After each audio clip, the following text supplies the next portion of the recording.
Sang Kuryang dan Gunung Tangkuban Perahu. Pada zaman dahulu, di sebuah kerajaan makmur bernama Parahyangan, hiduplah seorang putri cantik bernama Dayang Sumbi. Dia suka sekali menenun. Suatu hari Dayang Sumbi menenun di teras istana. Entah kenapa, hari itu dia sedikit pusing dan lemas. Sementara benang pemintalnya berkali-kali jatuh. Dayang Sumbi menjadi malas mengambilnya. Karena jengkel, benang pintalnya jatuh terus, dia pun berkata, "Barang siapa yang mengambil benang pintalan itu untukku, saya bersumpah kalau dia laki-laki akan kuambil sebagai suami." Dayang Sumbi senang karena benang itu sudah berada di dekatnya. Lalu siapa gerangan yang mengambilnya? Hah? Siapa yang telah mengambilkan benang pintal ini untukku?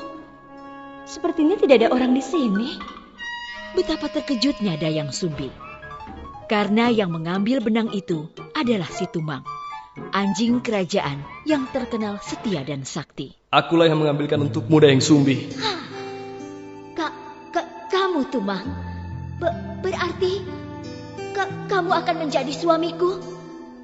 Bagaimanapun, Dayang Sumbi tidak bisa mencabut sumpahnya. Dia pun menikah dengan Tumang. Hasil pernikahan mereka, Dayang Sumbi melahirkan seorang bayi laki-laki yang berwujud manusia yang diberi nama Sang Kuryang. Tumang berpesan kepada Dayang Sumbi supaya tidak mengatakan pada Sang Kuryang jika Tumang adalah ayahnya. Dayang Sumbi, tolong jangan katakan kepada anak kita jika aku adalah ayahnya. Baiklah Tumang, aku tidak akan mengatakannya kepada Sang Kuryang anak kita. Sang Kuryang tumbuh menjadi anak laki-laki yang sehat, lincah dan cerdas. Tumang pun selalu mengikuti Sang Kuryang kemana dia pergi, serta mengajarkan kesaktian yang dimilikinya.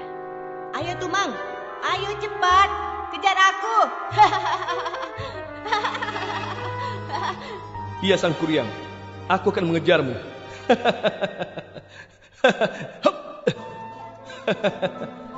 Sang Kuryang mengira Tumang adalah anjing peliharaan semata. Dia tidak mengetahui jika Tumang adalah ayahnya.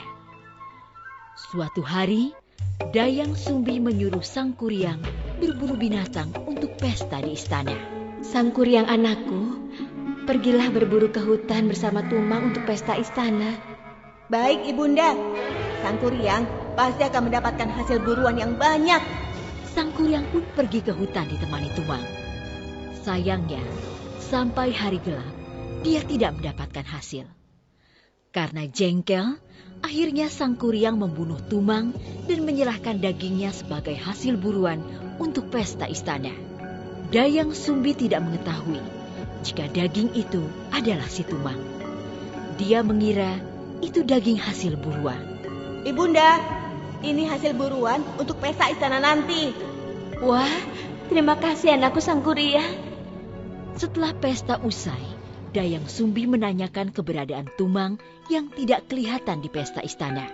Anakku Sang Kuryang, apa kau melihat Tumang? Sudah aku cari kemana-mana tapi dia tidak ada. Akhirnya Sang Kuryang mengakui perbuatannya. Itu Ibunda, aku sudah membunuhnya dan kujadikan hewan buruan kemarin. Apa? Kenapa kau melakukan itu Sang Kuryang? Dayang Sumbi tidak bisa menahan emosinya. Dia memukul Sang Kuryang di keningnya hingga mengucurkan darah. Ampun Bu, maafkan Sang Kuryang Bu. Akibat perbuatannya yang sudah memukul Sang Kuryang, Dayang Sumbi diusir dari istana oleh sang raja. Bagaimanapun, Sang Kuryang adalah calon putra mahkota. Tidak ada yang boleh memukulnya.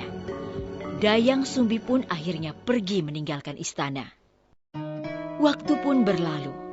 Sang Kuryang tumbuh menjadi pemuda tampan, sakti, dan disegani. Suatu hari dia pergi berburu di hutan. Alangkah terkejutnya dia saat bertemu dengan seorang gadis yang sangat cantik. Hah?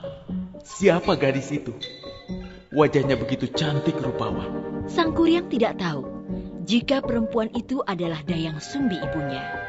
Begitu pula sebaliknya, mereka saling jatuh hati.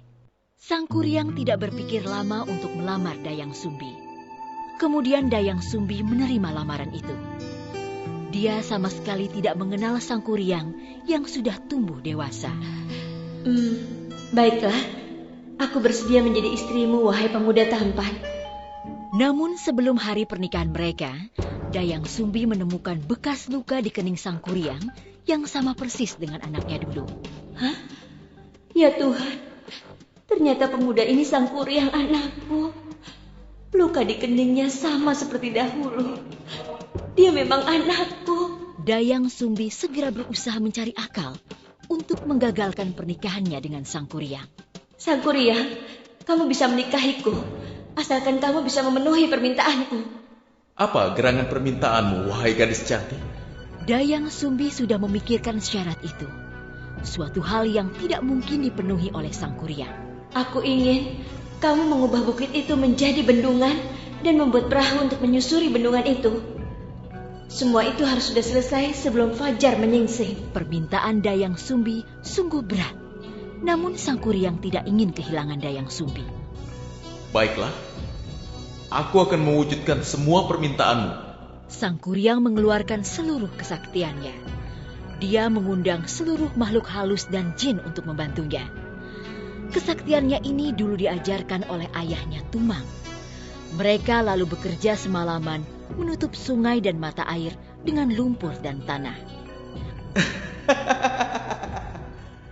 Akhirnya aku bisa menjadikan bukit ini menjadi bendungan. Saat semua sudah terbendung, Sang Kuryang pergi menebang pohon raksasa dan mulai membuat perahu yang sangat besar. Sekarang tinggal membuat perahu besar untuk menyeberangi bendungan ini. Aku pasti bisa.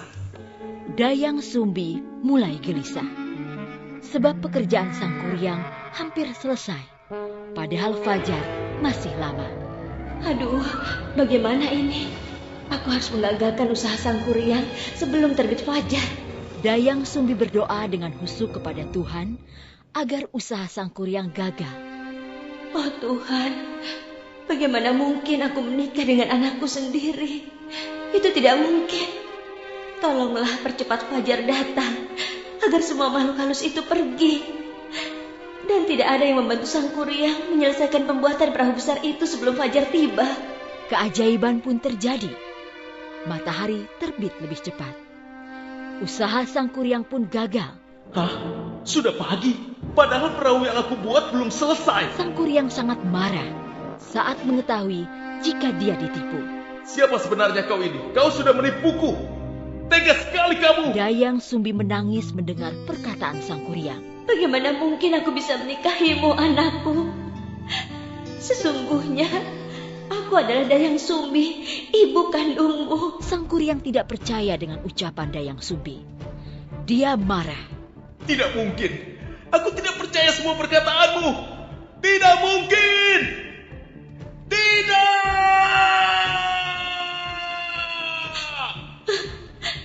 Aku ibumu, Sang Kuryang. Ibu kandungmu. Kemudian Sang Kuryang menendang perahu buatannya hingga terlempar jauh. Perahu itu jatuh dengan posisi terbalik dan berubah menjadi gunung yang hingga sekarang dikenal dengan sebutan Gunung Tangkuban Perahu.